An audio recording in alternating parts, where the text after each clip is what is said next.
Բարի օր, սիրելի ունկնդիրներ, հենման կետում այսօր Հանրապետություն կուսակցության նախագահ Արամ Սարգսյանն է և մենք անդրադառնալու ենք կուսակցության A5 ծրագրի երկրորդ կետին։ Բարի գալուստ, պարոն Սարգսյան։ Աստծո բարին։ Մեր երկրորդ կետը կոչվում էր արտադրություն և աշխատատեղեր։ Ես կարծում եմ, որ ճիշտ կլինի մենք գնանք նախորդ հաղորդման սցենարով, որպեսզի ես չմոռանամ, ես տեքստը կկարդամ և կփորձենք համատեղ բացել կետերը։ Ուրեմն արտադրության և աշխատատեղեր նպատակը տնտեսության կառուցվածքի փոփոխություն, մոնոպոլիաների վերացում, նոր աշխատատեղեր բարձր աշխատավարձերով, ռազմական, տնտեսական, ժողովրդագրական, էներգետիկ, պարենային անվտանգության ապահովում։ Եվ ամբողջությամբ և ռացիոնալ օգտագործել Հայաստանի Հանրապետության հանքահումքային ռեսուրսները, կրճատելով Ռուսաստանի Դաշնության կապիտալի մասնակցությունը, որոշ դեպքերում անգամ պետականացնելով, հետագայում ակցիաներով և միջազգային բորսաներում վաճառքի անելով։ Ինչ է սա նշանակում։ Ընդհանուր առմամբ տնտեսական ծրագրի ամբողջ հենքը նրանում է, որ մենք ոչ թե հովանավորներ փնտրենք մեր համար, այլ ինքներս դառնանք մեր հովանավորը, մեր ունեցած բնական ռեսուրսները ճիշտ օգտագործելով և մեծացնելով Հայաստանի բյուջեն։ Եվ դրա համար ես առաջարկել եմ շատ ամբիցիոզ ծրագիր 10 տարում հասնել 80 միլիարդ դոլարի բյուջե ունենալու հնարավորության։ Այդ առումով բազմաթիվ մարդիկ, տնտեսագետներ և այլը փորձեցին այդ մեկնաբանել ոչ իրատեսական ու պոպուլիստական, բայց դա ոչ միայն ոչ իրատեսական ու պոպուլիստական չի, դա իրերի ու զարգացումների ելքից կախված նույնիսկ կարելի է համարել, որ բավականին պարզ ու հեշտ է։ Իրերի դրությունն ասելով ի նկատի ունեմ պատերազմից հետո ստեղծված իրավիճակը, տեսեք, երկրորդ համաշխարհային պատերազմից հետո Ճապոնիայի վրա, Հիրոսիմա ու Նագասակի քաղաքների վրա միջուկային զենք կիրառվեց, երկիրը կապիտուլյացիայի ենթարկվեց, մտցրեցին պատժամիջոցների տակ, սահմանափակումներ դրեցին այդ երկրի վրա, բանակ եւ այլն ունենալու, իրանց ագրեսոր համարեցին եւ իրենք ընդունեցին այդ ամենը 1945 թվականին Ճապոնիայի բյուջեն 100 միլիարդ էր։ 1955 թվականին, ուղիղ 10 տարի հետո, Ճապոնիայի բյուջեն 1 տրիլիոն էր, 10 անգամ ավելացել։ Այսինքն մենք պատմական օրինակներ ունենք և մեր ծրագիրը խիստ իրատեսական է։ Այո, ու այստեղ մարդկանց մաշկի գույնը կամ աչքերի շեղ լինելը այդքան էլ էական չի։ Իհարկե ճապոնացիները կարգ ու կանոնի ժողովուրդ են, լավ տրադիցիաներ ունեն, բայց այնպես էլ չի, որ մենք նորաստեղծ ժողովուրդ ենք ու արմատներ չունենք, մենք երբեմն հպարտանում ենք, ասում ենք հայերն ավելի հին են, քան արևը։ Հետևաբար մենք պիտի ամբիցիոզ ծրագրեր դնենք։ Ընդհանրապես քրիստոնեությունն ասում է խնդրեք և կտրվի ձեզ։ Իսկ ով է ասում, որ Աստծուն պիտի քիչ բան խնդրես,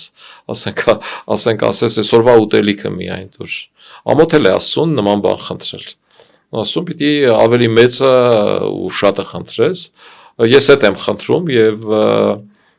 այդ առումով էլ ռեալ հնարավորություն եմ տեսնում։ Կարող ենք համեմատել նաև Ադրբեջանի բյուջեի հետ, որը 1999 թվականին մոտավորապես 1 միլիարդ էր, հիմա 2025 թվականին դա արդեն 20 միլիարդի մոտ է։ Այսինքն 25 տարում 20 անգամ աճեցրել է Ադրբեջանը։ Ինչի հաշվին։ Բնականաբար նավթի և գազի վաճառքի և այդ նավթի ու գազի վաճառքը եվրոպական, մասնավորապես բրիտանական ընկերությանը տալու, որում կոռուպցիայի հնարավորությունները քիչ են, որը նոր տեխնոլոգիաներ է կիրառել և այդ առումով իրենք արդյունք են գրացել։ Խնդիրը նրանում է, որ Հայաստանն էլ ունի բնական ռեսուրսներ, որոնք ճիշտ չի շահագործվում,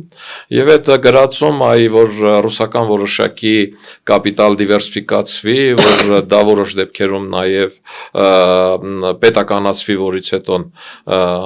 սեփականաշնորհվի, այդ իմաստն ունի։ Որպես օրինակ բերեմ Քաջարանը, Քաջարանի հանքավայրը կարող է տարեկան մինչև 1 միլիոն տոննա խտանյութ պատրաստել։ Այսօր քաջարանը 240-250 տոննա ոչ ավել խտանյութ չի տալիս, այսինքն իր հանքավայրի հզորության 1/4-ն է օգտագործում։ Բավարար է, որ քաջարանը իր ամբողջ հզորությամբ աշխատի եւ Հայաստանի համախառն ներքին արդյունքը 4 անգամ կավելանա։ Իսկ եթե քաջարանի ստացած խտանյութը հենց տեղում պղինձ ստանանք, իսկ եթե տեղում ստացած պղինձից կաբել ստանանք, իսկ եթե տեղում ստացած պղինձից խողովակներ ստանանք օդորակիչների, արևային վահանակների եւ այլի համար, այս թվերը կբազմապատկվեն։ Իսկ եթե դրանից էլեկտրոնիկայի նյութեր ստանանք, որտեղ շատ քիչ պղինձ է գնում ու շատ աշխատատար, այդ կհարյուրապատկվի։ Այդ մոտավորապես կիլոգրամ մետաղի ձուլակտորի եւ ասեղի արտադրության պատմությունն է, թե 1 կիլոգրամ մետաղն ինչքան արժի, իսկ մի հատ ասեղի դրանից ինչքան ասեղ է ստացվում, դա ինչ։ Բացարձակ նույն բանն է, այսինքն այս համատեքստը աշխատող է։ Պլյուս մենք ունենք ջրային ռեսուրսներ, որը մենք վատ ենք կառավարում։ Ջրային ռեսուրսներին մենք դեռ կանցնենք։ Ես ուզում եմ այստեղ ամփոփենք, որ մենք կողմ ենք մոնոպոլիաների կրճատման Հայաստանի Հանրապետությունում եւ մենք ունենք բոլոր հնարավորությունները հանքահունքային ռեսուրսների ճիշտ օգտագործմամբ, ճիշտ կառավարմամբ, նաեւ ոչ իբրև հանքահունքային ռեսուրս արտահանելով, այլ իբրև ապրանք արտահանելով բյուջեն բազմապատկելու։ Խնդիրը բազմապատկելունը չի, խնդիրը տասնապատկելունն է։ Դե բազմապատիկը նաև հարյուրապատիկ է։ Ես ասում եմ 80 միլիարդանոց բյուջեի հասնելու եւ դա ասում եմ, որ ոչ միայն հնարավոր է, դա ուղղակի դրան հասնելը պարտադիր է, եթե մենք ուզում ենք, որ տարածաշրջանում մեր ազդեցությունը մեծացնենք, մենք հովանավորների չփնտրենք, այն ինքներս կարողանանք սպառազինել մեր բանակը, ապահովենք մեր բնակչության բարեկեցությունը։ Նույն 1999 թվականին Հայաստանի Հանրապետության բյուջեն եղել է 0.5 միլիարդ դոլար։ Այսօր Հայաստանի Հանրապետության բյուջեն 9 միլիարդ դոլար է, 18 անգամ աճել է։ Ինչ է արել Հայաստանի իշխանությունը տնտեսության մեջ, նոր գործարան է կառուցել։ Ոչ։ Տնտեսական հեղափոխություն է արել։ Ոչ։ Ինչի հաշվին է։ Այսինքն 80 միլիարդի հասնել այնքան իրատեսական է, այնքան իրատեսական, որ այս պոպուլիզմ անվանել ուղղակի տնտեսական ցուցանիշներին տեղյակ չլինել է նշանակում։ Հայաստանը դա արել է իմ սիրած Սաթիկ Տոտայի Հդմայի հաշվին, այսինքն այս իշխանություններն եկել են ու հարկային դաշտ են բերել նախկինում ստվերում եղածներին, պլյուս դրան օգնել է, որ Հայաստանում, ինչի մասին խոսում ենք, պղինձը եւ ոսկին, այս ապրանքների գները կտրուկ աճել են միջազգային բորսաներում, իսկ դա նշանակում է, որ եթե դու վերջնական ապրանքը ստանաս, ոչ միայն քառապատիկ, այլ տասնապատիկ կարող ես դրանից օգուտ ստանալ եւ նաեւ ինչ որ առումով Ուկրաինայի հետ պատերազմն է եղել, որ այս թվերը բարձրացել են։ Այսինքն 80 միլիարդ բյուջե ունենալը այդ պարտադիր խնդիր է, որը լրիվ լուծման հնարավորություն տալիս է։ Մենք պիտի ձգտենք ավելինին, պիտի փորձենք այդ խնդիրները լուծել նոր արտադրություններ դնելով, նոր աշխատատեղեր բացելով, ընդ որում բարձր վճարվող աշխատատեղեր բացելով, որովհետև լեռնամետալուրգիական միավորումներում աշխատող աշխատակազմի 25%-ը, մոտավորապես, այսպես ասեմ, 1000 մարդուց 200-250-ը ստանում է 1 միլիոն դրամ եւ ավել աշխատավարձ, այսինքն դրանք բարձր մասնագիտացված պրոֆեսիոնալներ են, իսկ այդ մարդիկ այդ տեղերում աշխատելով այդ գումարները ծախսելու են տվյալ տարածքում եւ տվյալ տարածքի տնտեսությունը թե туриզմով թե եւ այլնով զարգանալու է, հետեւաբար այս առումով Հայաստանի հնարավորությունները պակաս չեն կան Ադրբեջանինը, մենք մեր առումով ավելի թերարժեք ժողովուրդ չենք, քան ճապոնացիները, քան ադրբեջանցիները, մենք մեր առաջ պիտի ամբիցիոզ խնդիրներ դնենք եւ այդ խնդիրներին հասնենք մեր տնտեսությունը ոտքի հանելով։ Հրաշալի է, անցնենք երկրորդ կետին։ Ամերիկայի Միացյալ Նահանգների հետ 400 մեգավատ մոդուլային եւ Ֆրանսիայի հետ 600 մեգավատ ատոմակայան կառուցելու պայմանագրերի կնքում 2027-ից կառուցումը սկսելով։ Սա նաև երկկողմ ստորագրված փաստաթղթի մաս է, որը օգոստոսի 8-ին ստորագրվեց Հայաստանի եւ Միացյալ Նահանգների միջև միջուկային էներգետիկայի առումով, ինչու Միացյալ Նահանգների հետ, որովհետեւ Հայաստանի Հանրապետության էներգետիկ կախվածությունը պիտի դիվերսիֆիկացնել։ Մենք այսօր 100% կախված ենք Ռուսաստանից եւ տեսնում ենք, որ քաղաքական առումներով հենց այս վերջերս մեզ ինչեր էին լսացնում գազի գնի ինչեր էին փորձում պարտադրել։ Այո, ինչեր էին ուզում պարտադրել։ Իսկ գազը էլեկտրոէներգիայով փոխարինելու հնարավորությունը մենք ունենք եւ մեր գազից կախվածությունը մենք կտրուկ կարող ենք նվազեցնել ավելի մեծ քանակությամբ էլեկտրոէներգիա արտադրելով։ Այսօրվա Հայաստանի Հանրապետության ատոմակայանը մեծավորի արտադրում է 420 մեգավատ էլեկտրոէներգիա իր ամբողջ զորության պարագայում եւ ինչ որ առումով Հայաստան ունեցած նաև հեկերի, ջեկերի եւ այլնի էլեկտրոէներգիան, այո, վաճառում է նաև փոխանակում է Իրանի հետ, բայց հիմա նոր տեխնոլոգիաների է դարում, երբ որ Հայաստան գալիս է, ասենք Nvidia-ն, որը ահռելի քանակությամբ 100 մեգավատ էլեկտրոէներգիա է օգտագործելու Nvidia-ն, ասենք վերցնենք այսպես, որ մեր ատոմակայանի արտադրած էներգիայի 1/4-ը օգտագործելու է Nvidia-ն, այսինքն էներգետիկ պահանջարկը մեծանում է։ Եթե սրան գումարենք, որ Հայաստան է գալու նաև Արարատյան դաշտավարի տեղեկատվական կենտրոն այդ համակարգը, որ շատ ավելի մեծ սերվերներով եւ տեղեկատվական կենտրոնը ու կապված է արհեստական բանականության հետ, այստեղ էներգիայի ծախսի թիվը էլ ավելի է միցան։ Ընդհանրապես ժամանակը ցույց է տալիս եւ հարցումները, որ առաջիկայում աշխարհին հնգապատիկ ավել էլեկտրոէներգիա է պետք, ավելին տարվա սկզբին, թե անցած տարվա վերջին, լավ չեմ հիշում, եթե սխալվում եմ կներեք, հայտարարվեց, որ պատրաստվում է դեպի Եվրոպա գնացող էլեկտրական մարուխ ստեղծել, որին կարող է միանալ Հայաստանը, այսինքն եթե ավելցուկ էներգիա ունես, վաճառելու տեղ կա ու կլինի, ու դու կարող ես նաև քո այդ ավելցուկ էլեկտրոէներգիան վաճառել, իսկ ատոմային էներգիան շատ ավելի էժան է, քան ջերմային էներգիան, կտրում է կախվածությունը գազից, իսկ գազ մենք Ռուսաստանից ու Իրանից ենք վերցնում, եւ այս առումով պիտի առաջ նայել եւ 420 մեգավատի փոխարեն արդեն ունենալ 1000 մեգավատ ատոմային էներգիայի հնարավորություն։ Ավելին, որ նոր տեխնոլոգիաները, արհեստական բանականությունը, Nvidia-ի ծառայությունները, որ կա մտածող համակարգչի առումով, իրենք ունեն պայման, որ իրենք օգտվում են միայն կանաչ էներգիայից։ Իսկ կանաչ էներգիա է համարվում արևային էներգիան, քամու էներգիան, հիդրոէներգետիկան եւ ատոմային էներգետիկան համարվում է կանաչ։ Հետևաբար ատոմային էներգետիկան կարող է սպասարկել նման կարգի զորություններ, քամու արևային էներգիան դեռևս նման կարգի մեծ հզորություններ սպասարկելու ու ստաբիլ սպասարկելու հնարավորություն չունեն, որտեղ արև կա, արտադրությունը լավ է, ջուրը հորդառատ է, լավ է, պակաս է, գիշերը, ցերեկ այս ամեն ինչն ազդում են, իսկ միջուկային էներգետիկան ինքը ստաբիլ է եւ դա շատ կարեւոր հանգամանք է էներգետիկ համակարգում, հետեւաբար այ էներգետիկ անկախության խնդիրը ազգային անկախության խնդրի բաղադրիչ մասերից է, որը շատ կարևոր է։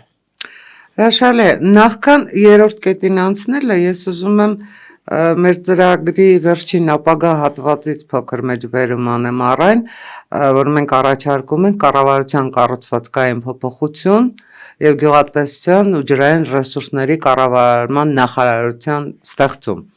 Հիմա հավելեմ մեր երրորդ կետը, նոր ջրամբարների կառուցում, մինչև 5 միլիարդ խորանարդ ջրի ամբարում եւ կառավարում, սա ինչ է մեզ տալու։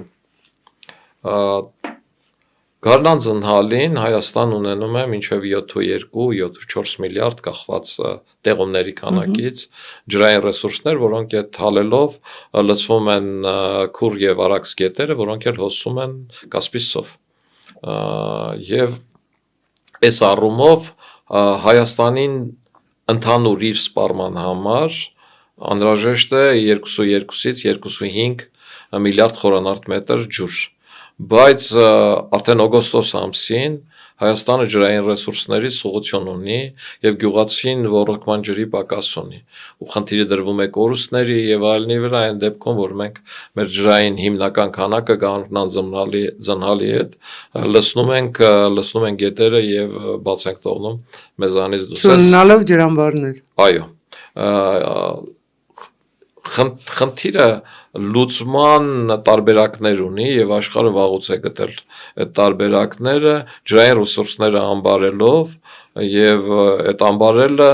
իր հետ ոչ միայն ոռոգման ջրի խնդիր է լուծում, այլև հիդրոէներգետիկայի խնդիր է լուծում, այլև ջրային կոլեկտիվ տնտեսությունների խնդիր է լուծում, ձկնաբուծություն եւ այլը, որոնք շատ շահութաբեր ճյուղեր են, եւ այլև Հայաստանը ունի այդ ունեցած ջրի պաշարների մի մասը հարևան երկրներին վաճառելու եւ այս առումով ներդրում անելու ցանկություններ ունեցողներ շատ կան, որոնք հակված են արաբական աշխարհի երկրներին ջուր վաճառելու, քանի որ դրա պահանջարկը իսկապես այդ երկրներն ունի։ Հարևան Իրանը նույնիսկ ուզում էր մայրաքաղաք տեղափոխել, որովհետեւ չէր կարողանում ոչ խմելու, ոչ ոռոգման ջրով ապահովել։ Հարևան Իրանը 2 տարի առաջ երաշտ ունեցավ եւ Մազանդարանի հարթավայրի բնակչությունը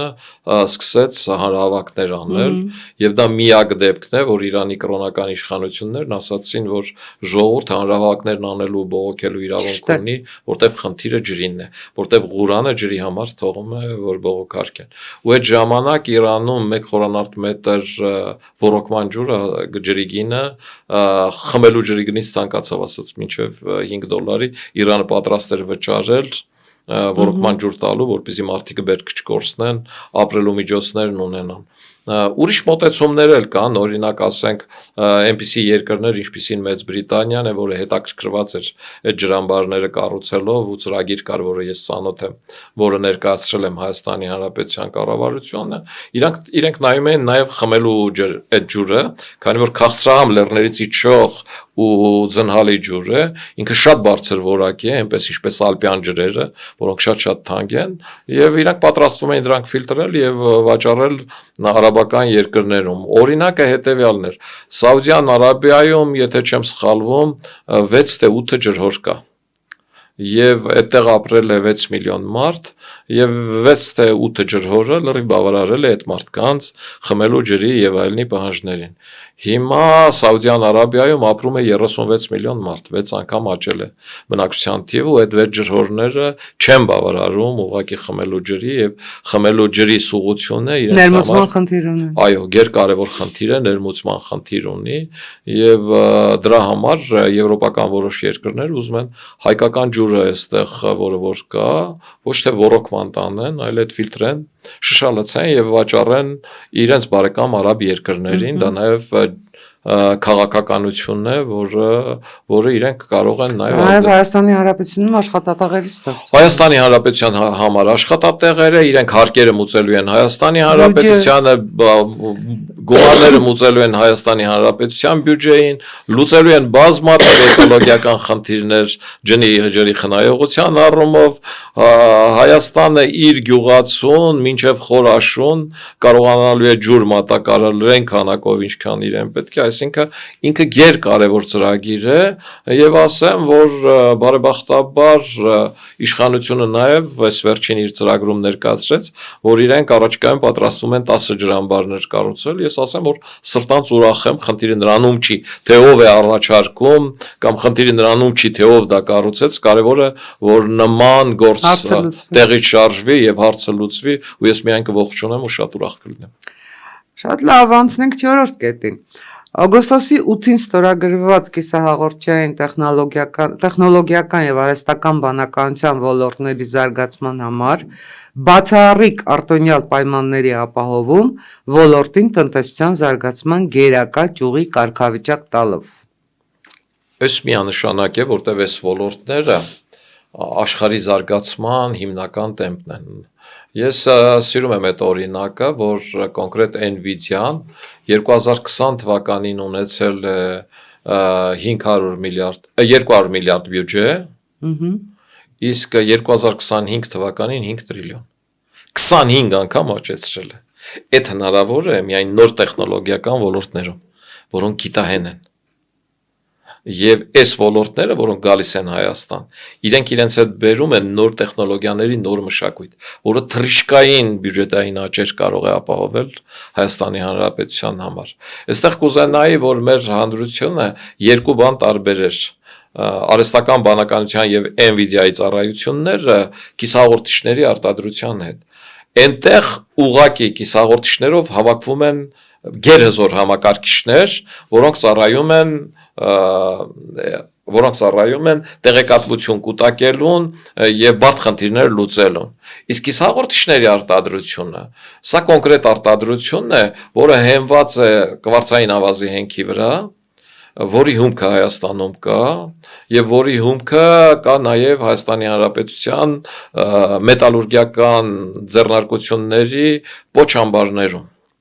Կվարցային ավազը 1000 աշճան ջերմաշանում 3 նանոտշտությամբ սարքավորումներով եւ ճիշտ տեխնոլոգիաներ կիրառելով ստանում են կվարցային վաֆելներ, որոնք են հենքն են, որի վրա ստեղծվում են կիսահաղորդիչները։ Դրանք այն հիմնական նյութն են, որոնք մեր ժողովրդի լեզվով ասած օգտագործվում են միկրոչիպերում։ Իսկ ամբողջ աշխարհը հիմա ամեն ինչ ձեռքի ժամացույցներից սկսած մինչև տան սմարտ հեռախոսներ,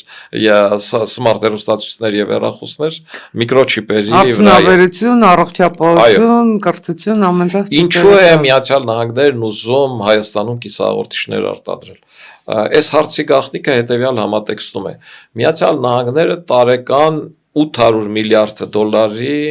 միջպետական պարտք է ունենում Չինաստանում, մոտավորապես 1 տրիլիոնի չափ, ահռելի տիվ է։ Եվ այդ պարտքի հիմնական առյուծի բաժինը կիսահաղորդիչային վաֆելների գնման մեջ է։ Այսինքն Չինաստանը այդ կիսահաղորդիչային վաֆելներն արտադրում է, ինքը այդ վաֆելները բերում է, դրա վրա հավաքում են միկրոչիպերը։ Հիմա Հայաստանում կա այն հումքը, որով կարելի է ստանալ կիսահաղորդիչային վաֆելները։ Միացյալ Նահանգներն էլ ունի 3 նանոճշտության սարքավորումները եւ ունի տեխնոլոգիա։ Նաեւ Հայաստանը այն երկրներից է, որը կիսահաղորդիչների ոլորտում որոշակի պրակտիկա ունի։ Նախաշխարհի բոլոր կիսահաղորդիչ արտադրող խոշոր կազմակերպություններում բարեբախտաբար Հայաստանի համալսարանի ֆիզիկայի ինստիտուտն ավարտած եւ բարձրորակ մասնագետներ կան։ Երկրորդ հանգամանքը նրանում է, որ կիսահաղորդիչների արտադրության այդ համատեքստում Հայաստանում եղել են գործարաններ, որոնք անվանվել են կիսահաղորդիչների գործարաններ։ Օրինակ Սիրուս Աբովյանում, օրինակ Աշտարակում եղել է։ Ճիշտ է, այդտեղ կիսահաղորդիչային վաֆելներ չեն ստացել, բայց պատրաստի կիսահաղորդիչներից արդեն ստացված չիպերով հավաքվել են բազմաթիվ ռադիոէլեկտրոնիկայի սարքավորումներ։ Այսինքն մասնակի երկրորդ փուլի փորձառություն արդեն մենք ունենք։ Եվ այս հանգամանքը հաշվի առնելով է նաև, որ Միացյալ Նահանգները ուզում է Հայաստանում այդ արտադրությունը դնի։ Հիմա Հայաստանում ինչ մասն է բաժնով ինքը այդ արտադրությունը կդնի։ Ասենք այնպես ինչպես թրինքն է 74-26 եւ այլ այս կարգի հարաբերակցությամբ թե ինչ, իմ համար էս այդքան էլ էական չի։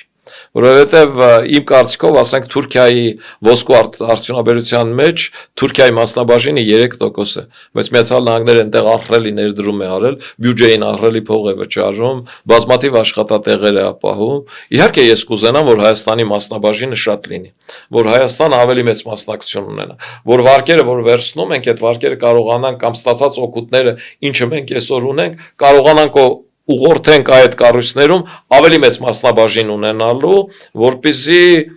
հետագա մեր սերունդների բարեկեցությունը ել ավել լրացուցիչ շահութարկով եկամտահարկից դեպի մեր բնակչություն տանելու առումով։ Բայց ընդհանուր առմամբ ինքը այդ ներդրումը, ինքը այդ արտադրությունը,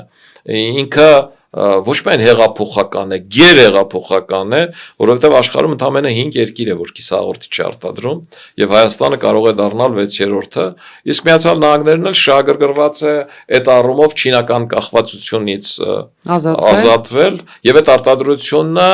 որպես իր սեփականություն որոշակի բաժնեմասով ունենալ Հայաստանում։ Եվ վերջապես 5-րդ կետը։ գերակա կարգավիճակ ռազմական արդյունաբերությանը, նոր տեխնոլոգիական եւ ռոբոտային ոլորտներում պետության ուղիղ մասնակցություն, տեխնոլոգիական ոլորտի սպասարկման աշխատողների համար 150,000 բնակչի նոր կորպորատիվ քաղաքի հիմնադրում, այս գործընթացների իրականությունը 10 տարում գործազրկությունը կհասցնի 3%-ի։ Այս խնդիրը կարծում եմ այնքան պարզ է գրած, որ առանձնապես մեկնաբանելու որ առանձնապես մեկնաբանելու խնդիր չունի։ Ռազմական արդյունաբերության մասը գերակա դարձնելու, կարծում եմ բացատրելու կարիքն էլ չկա, որովհետև ժամանակակից աշխարհում այսօրվա տեխնիկան վաղ արդեն հին է։ Եթե մենք այսօր գնում ենք ենթադրենք 100,000 դրոն, մի տարի հետո դա արդեն հին է։ Դրան խոցելը, դրան չեզոքացնելը տեխնիկայի խնդիր է։ Ձևերը արդեն գտել են։ Հետևաբար դու պիտի այդ ոլորտն ունենաս, դու պիտի այդ ոլորտում ժամանակի ընթացքի հետ անընդհատ առաջ գնաս։ Այսինքն, երբ որ պետք է արտադրես 1000 հատ էլ, 1 միլիոն հատ էլ, ինչ անում է այսօր Ուկրաինան, $500-ից մինչև $2,000 փոքր ու միջին դրոններ է արտադրում, որոնք Ռուսաստանի խորքեր են հասնում, ու իրենք այնքան են արտադրել, որ արդեն այդ դրոնները օգտագործում են ոչ թե խմբերի ու տեխնիկայի վրա, այլ անհատ զինվորի վրա դրոն են ուղարկում։ Նաև արաբական աշխարհի հետ են Նաև արաբական աշխարհի։ Հայաստանում կան արտադրական կամ մասնագիտական կառույցներ, որոնք դրանով զբաղվում են, ինչ շատ ուրախացնող է։ Եվ իմ կարծիքով բավականին լուրջ ձեռքբերումներ ունեն, եւ եթե չասեմ Ուկրաինային մի քիչ անցել են, կասեմ գոնե հավասարը, այ ինչ այնտեղ ունեն, այսօր Հայաստանում կարող են այդ ստանալ։ Բայց այս ոլորտներին պետք է առաջնահերթություն տալ, իրենց հարկային արտոնություններ տրվի, որպեսզի իրենք անընդհատ այդ համահունչի մեջ մնան։ Աստված պատերազմ չլինի եւ իրենք չարտադրեն այդ միլիոն հատը, բայց իրենք այդ զարգանալու process-ը պիտի անընդհատ ունենան։ Եվ այդ զարգացման process-ում իրենք պիտի նաեւ դրանք օգտագործող կադրերին պատրաստեն, որովհետեւ այսօրվա ասենք անօթաչու թռչողին կառավարելը ուրիշ բան է, վաղվանը մի քիչ ուրիշ է։ Մասնագետն էլ է խնդիր։ Եթե դու ունես ասենք 1 միլիոն հատ անօթաչու թռչող սարք եւ դու ունես ասենք 50 մասնագետ, այն մնացածը իզուր է արտադրել։ Հետևաբար մենք պիտի դպրոցներում էլ դնենք այդ մասնագետներ պատրաստելու, ցածր դասարաններում այդ կառավարելու, բարձր դասարաններում այդ մոդելավորելու։ Եվ այս առումով համարում եմ, որ այդ գերկարևոր է եւ կարծում եմ Հայաստանում եղած բոլոր քաղաքական ուժերն էլ նման մոտեցում ունեն այս խնդրին եւ որևէ մեկը դեմ չի լինի, որ ռազմաարդյունաբերական ոլորտը համարվի գերակա եւ դրան արտոնություններ տրվի։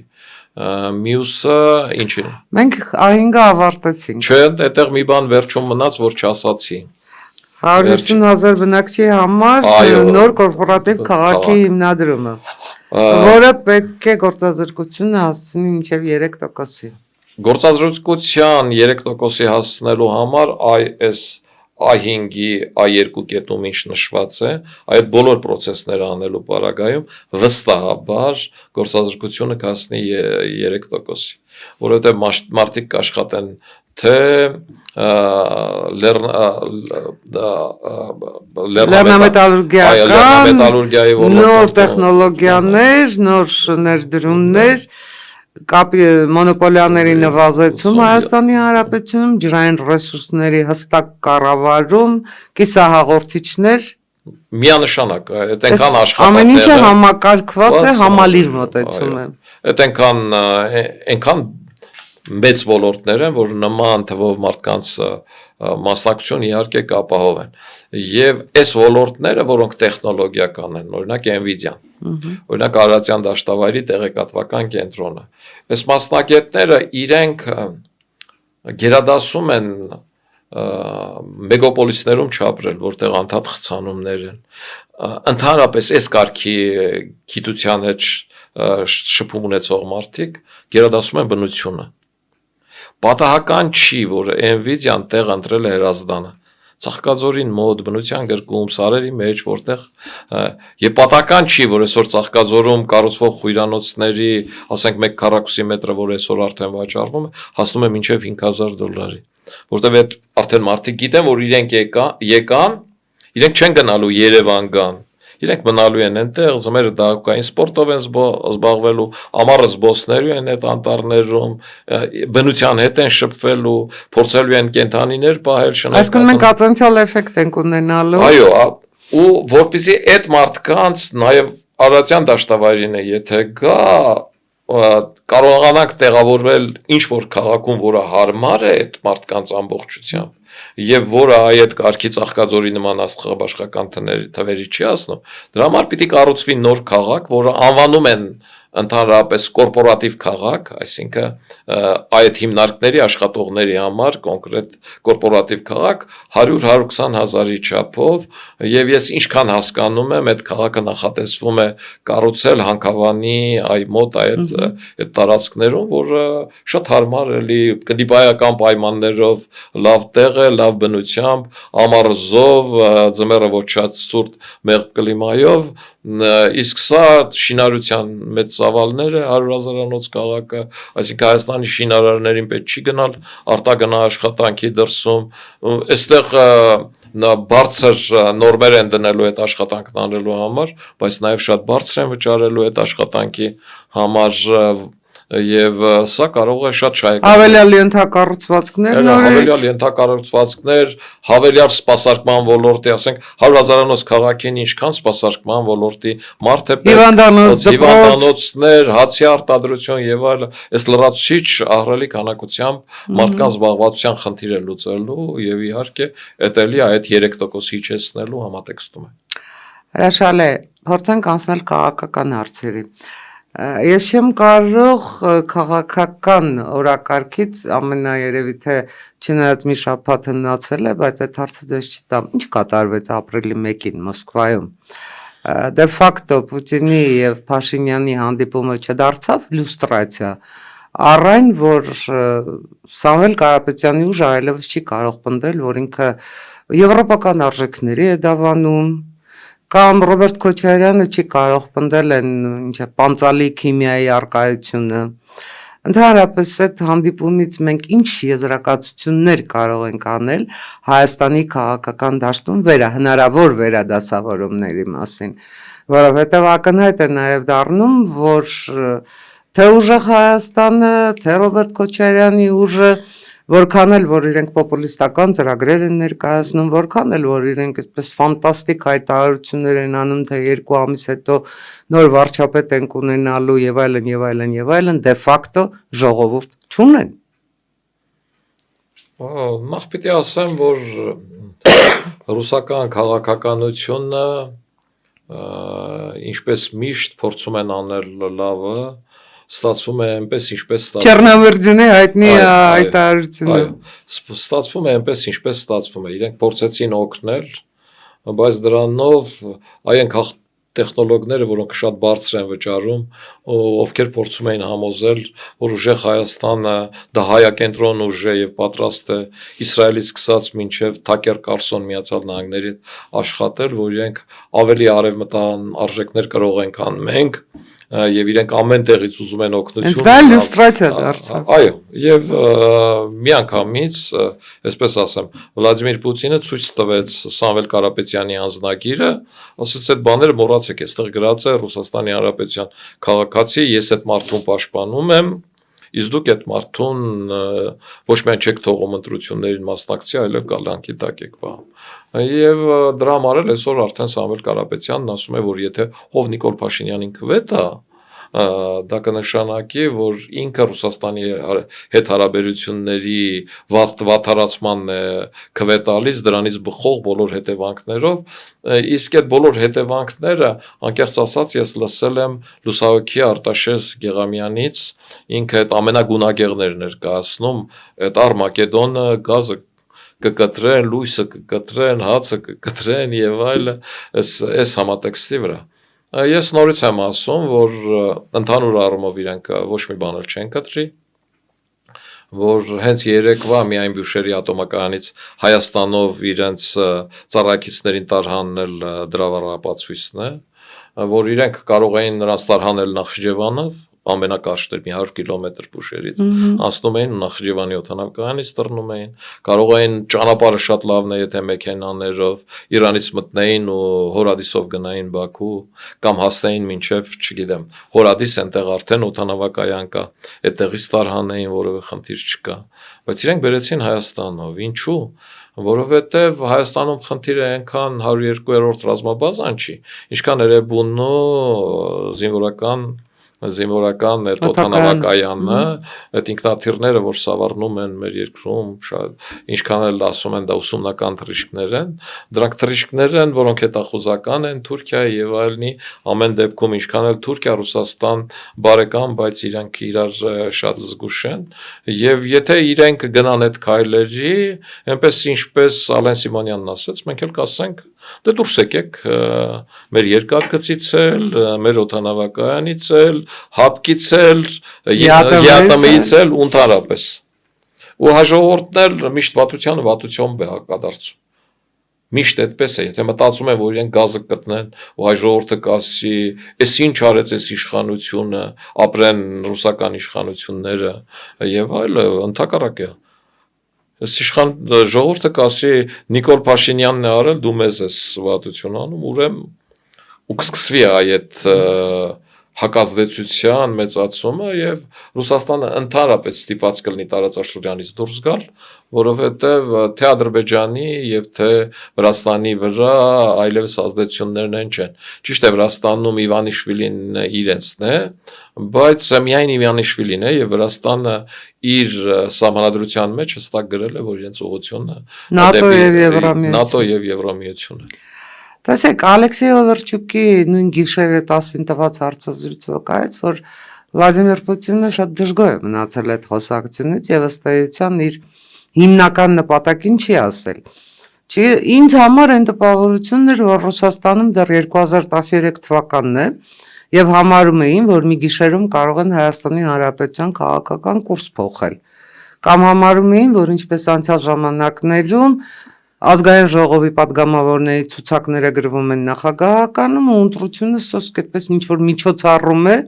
այդ մարդկանց մանդատը հաստատելու, բայց իրականությունը վաղուց փոխվել է եւ Ռուսաստանը պիտի հաշվի նստի այդ իրականության հետ։ Դրանից հետո սկսեցին սպառնալիքները եւ դրանից հետո էլ տեղի արդեն Կրեմլի վկաները սկսեցին մեզ այնպես բուրըն վախեցնել, թե տեսեք հիմա Արտաշես Գեղամյանի, այո, ոնց հիշեցիք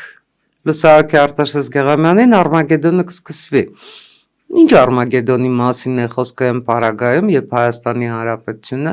բոլոր հնարավորությունները ունի այդ մոնոպոլիաների դուռը փակելու եւ ամենայն դեպս Հայաստանի Հանրապետություն չի գալիս Ռուսաստանի գնալուց հետո Թուրքիան արդեն իսկ եկել է Ամերիկայի Միացյալ Նահանգները եւ կա Եվրամիությունը։ Միանշանակ է այդպես է, որովհետեւ գիտեք, Ռուսաստանը 2002 թվականին մտնելով Ուկրաինա փոխեց իր ամբողջ համատեքստը եւ ինքը այլևս այն հին Ռուսաստանը չի իր ազդեցության չափով եւ այլնով, որովհետեւ ինքը, ասենք, Պոկրովսկ քաղաքը արդեն 4-րդ անգամ է գրավում է եւ 4-րդ անգամ Զելենսկին այնտեղից հարցազրույց է տալիս։ Ուղիղ 8 ամիս է իրենք Պոկրովսկ քաղաք են գրավում ու չեն կարողանում։ 4 տարի իրենք պատերազմում են, Ուկրաինայի ընդամենը 8%-ն են կարողացել գրավել, այն դեպքում որ արեշնիկներ ունեն, չգիտեմ ինչեր ունեն, Իրանից շախիդներ են բերում, Կորեայից, Հյուսային Կորեայից ու Աֆրիկայից զինվորներ ու այսպես շարունակ։ Այսինքն այդ Ռուսաստանը չունի այդ ներուժը, ինքը Աբխազիա, Օսեթիայի պարագայում 2008 թվականին Վրաստան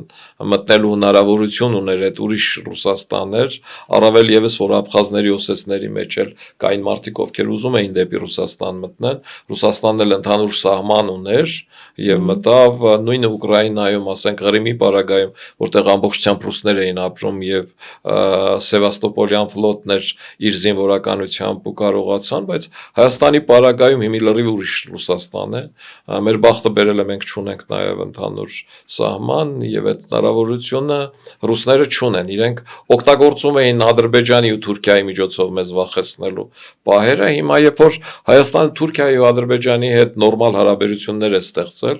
եւ իրենք էլ համարում են, որ խաղաղությունը ձեռնատու է մեր համար, իրեն մնում է տնտեսական այս պատժամիջոցները կիրառել, իսկ տնտեսականի պարագայում Հայաստանն էլ կհրաժարվի այդ ամեն ինչից ու Ռուսաստանը ընդհանրապես այս Էրեբունու իր ռազմական օդանավակայանը չի կարող ունենալ եւ Բուշերի իր հետագայում համապատասխան իրավիճակներում մարդկանց չի կարողանալու տեր հանել, իսկ այդ շատ կարեւոր է իրենց համար։ Այսօր ամեն ինչ օդում է, օդանավակայանը գերկարևոր է եւ պիտի ասեմ, որ բարեբախտաբար իշխանություններն էլ ճիշտ արձագանքեցին հանձինս ազգային ժողովի նախագահ Ալեն Սիմոնյանի, որ մենք էլ դուրս կգանք, մենք էլ մեր եղածները այդ բաներից կհրաժարվենք, գնացեք մտածեք։ Թերևս Ռուսաստանում չեն հաշվարկել են հանգամանքը, որ ժամանակները փոխվել են եւ իրենց նման 20-րդ դարին հարիր պատժամիջոցային տեխնոլոգիաներով կարող են ավելի արագացնել Հայաստանի Հանրապետության ընթացքը դեպի արևմուտք։ Միանշանակ այո։ Իրենք մնացել են Յալտայի համաձայնությունների վրա, իրենք մնացել են երկրորդ համաշխարհայինից հետո եղած պայմանավորվածությունների վրա։ Մեծ հայերենականի խրամատները։ Ու այդքան հին են, իսկ ժամանակն առաջ է անցել, իսկ ժամանակի փեշերից կախվողները միշտ շատ ծանր վախճան են ունենում։ Այնուամենայնիվ ձեր գնահատականով ուժեղ Հայաստանը, ես ուզում եմ հիշենք նաև ազգային ժողովում քննարկվող օրինագիծը, ըստ որի իրենց անուն ունենալու պարագայում չեն կարող կուսակցությունները մասնակցել ընտրություններին, այդ օրինագծի քննարկումը։ Ժողովրդավարությունը կհաղթի Հայաստանում այնքան, որ ընտրությունները լինեն իսկապես ընտրություն, որտեղ գլխավոր դերը չէ խաղա կապիտալը, ընդ որում այդ կապիտալը, որը արդեն իսկ զբաղված է ձայնա, չգիտեմ, գողությամբ, թե ձայներ գնումով եւ այլնով, ըստակա կոռուպցիոն կոմիտեի հրապարակած ձայնագրությունների, եւ գնանք իսկապես ազատ, արդար, ընտրություն ունեցող ընտրությունների։ Ես կարծում եմ, որ 18 թվականից հետո որոշակի նշաձող է դրվել ազատ ընտրությունների առումով եւ այս առումով վստահում եմ մեր ժողովրդին։ Ես տեսնում եմ, որ կաշառքի պարագաները բացահայտվում են, ինչը նախկինում երբեք չի եղել, քանի տոկոսն է բացահայտվում, չեմ կարող ասել, բայց որ բացահայտումներ կան եւ դա հանրային մակարդակում տեղեկացվում է, դա արդեն դրական է։ Փողային մրցակցությունը իջել է շտաբների դաշտ, իջել է ընտրությունները կազմակերպողների դաշտ, իջել է այն մարդկանց դաշտ, ովքեր ակտիվ են։ Եվ նաև այս դաշտում ով ակտիվ կաշխատի, նա էլ այս ընտրություններում հաջողություն կունենա։ Քաղաքացիական պայմանագիրը իշխանություն է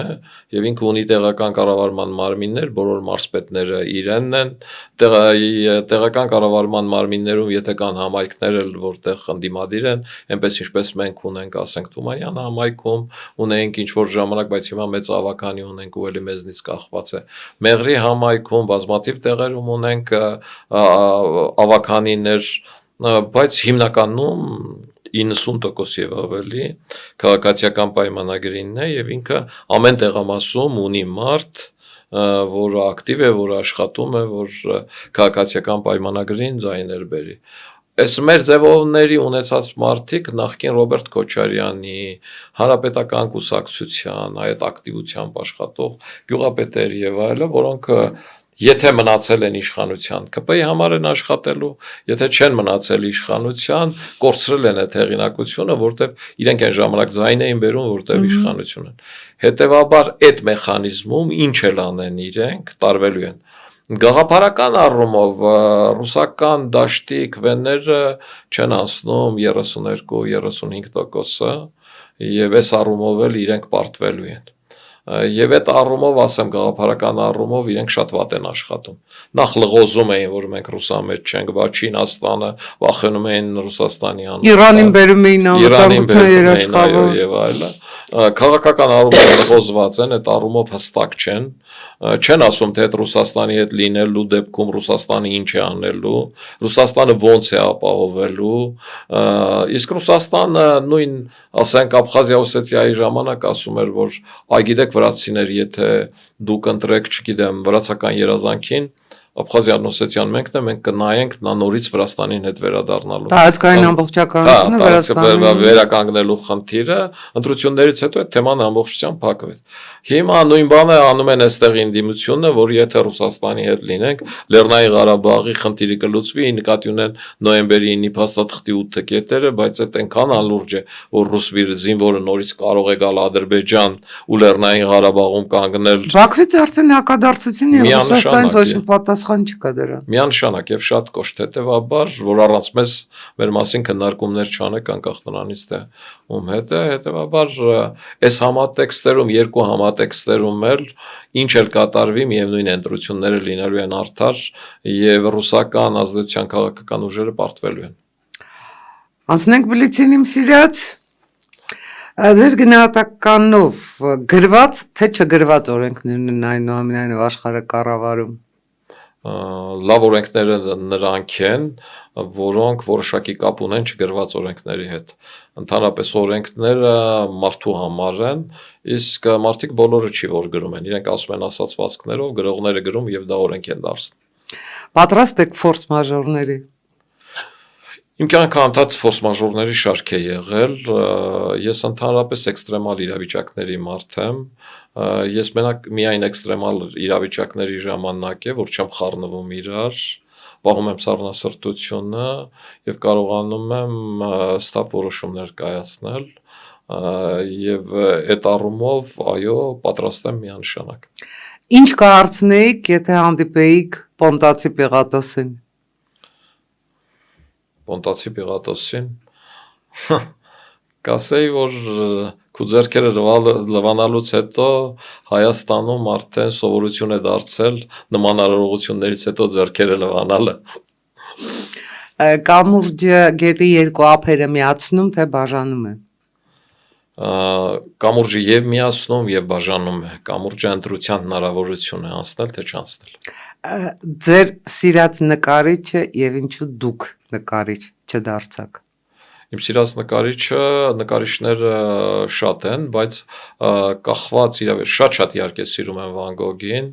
հիմա ավելի շատ սիրում եմ Մոդելյանին, շատ հետաքրքիր են իրենք, ամեն մեկը իրենց այդ համատեքստում։ Գունային։ Այո,